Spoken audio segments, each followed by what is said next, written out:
आप सभी का स्टडी विथ ऋषु क्लासेज में स्वागत है। आज हम लोग आर्टिकल पढ़ने वाले हैं, इंग्लिश ग्रामर का चैप्टर। चलिए देखते हैं आर्टिकल किसे कहते हैं। ए एन तथा द को आर्टिकल कहा जाता है। आर्टिकल किसे कहता है? तो ए एन और द को क्या कहते हैं?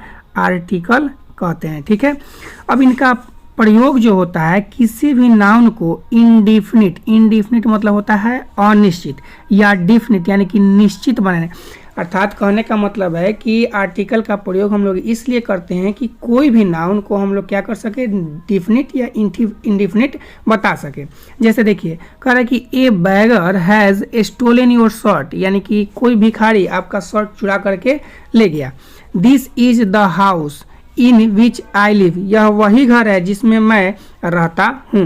तो कहने का मतलब है कि यहाँ द लगा है तो द क्या कर दिया, निश्चित कर दिया कि यह वही घर है, घर को निश्चित कर दिया। ठीक है, चलिए आगे देखते हैं आर्टिकल का प्रयोग कहाँ होता है। तो आर्टिकल का प्रयोग किसी भी नाउन के पहले होता है। जैसे देखिएगा सी इज ए स्टूडेंट, तो सी इज ए स्टूडेंट, स्टूडेंट क्या है? नाउन है, लेकिन नाउन कैसा होना चाहिए? आपका काउंटेबल नाउन होना चाहिए, तभी उसके पहले आप ए या एन का प्रयोग कर सकते हैं। अगर नाउन की विशेषता बताने वाला एडजेक्टिव जो है वाक्य में मौजूद हो तो आर्टिकल का प्रयोग हमेशा एडजेक्टिव के पहले किया जाता है।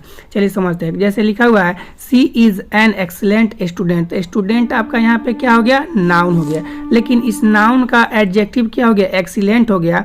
तो हमें एक्सीलेंट के पहले ही आर्टिकल ए या एन का प्रयोग करना होगा।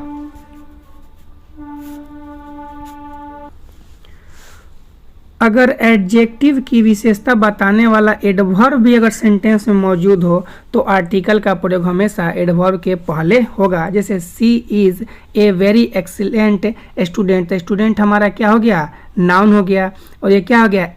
नाउन का क्या हो गया? एडजेक्टिव हो गया एक्सीलेंट, और एडजेक्टिव का एडवर्ब क्या हो गया? वेरी।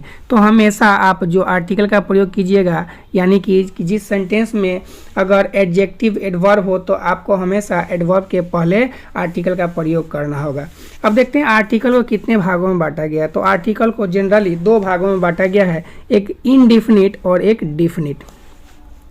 इनडिफिनिट आर्टिकल और डिफिनिट आर्टिकल। तो ए या एन को हम लोग इनडिफिनिट आर्टिकल कहते हैं। क्यों कहा जाता है? क्योंकि ये किसी भी नाउन को इनडिफिनिट बनाते हैं। जैसे a beggar has stolen your shirt, तो यहाँ ए का जो प्रयोग किया गया है ये भिखारी को अनिश्चित बताता है, कौन भिखारी है नहीं पता है। द को डिफिनिट आर्टिकल कहा जाता है क्योंकि यह किसी भी नाउन के को डिफिनिट बना देता है। जैसे दिस इज द हाउस, यानी कि ये जो घर है इस घर को निश्चित बता देता है, इन विच आई लिव, जिसमें मैं रहता हूँ। अब देखते हैं कि ए और एन का प्रयोग कहाँ कहाँ किया जाता है। ठीक है, ए का प्रयोग कहाँ कहाँ किया जाएगा? तक ए और एन का, ए या एन का प्रयोग हमेशा सिंगुलर काउंटेबल नाउन के पहले किया जाता है। किसके पहले? Singular countable. काउंटेबल मतलब जिसको आप गिन सकते हैं। तो काउंटेबल मॉडर्न ग्रामर के अनुसार काउंटेबल नाउन को में कौन कौन आते हैं? तो कॉमन नाउन और कलेक्टिव नाउन आते हैं। ठीक है, जैसे देखिए मोहन इज ए सिंगर, तो यहाँ पे जो ए आपका दिया गया है तो यहाँ पे ए लगा है आर्टिकल किसके पहले? नाउन के पहले। नाउन क्या है आपका? सिंगर है। तो सिंगर कैसा है? सिंगुलर काउंटेबल नाउन है, आप सिंगर को गिन सकते हैं। राम इज ए स्टूडेंट, तो देखिए स्टूडेंट यहाँ विद्यार्थी क्या हो गया? आपका नाउन हो गया। कैसा नाउन है? सिंगुलर नाउन है, तो इसके पहले हम क्या लगाएंगे? ए का प्रयोग, आर्टिकल का प्रयोग होगा।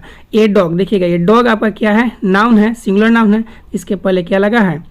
ए लग गया। ठीक है, इज एन एनिमल, यहाँ पे एनिमल क्या है? आपका नाउन है, नाउन के पहले क्या लगा हुआ? एन, यानी किसी भी नाउन के पहले, सिंगुलर काउंटेबल नाउन के पहले ए या एन का प्रयोग होता है।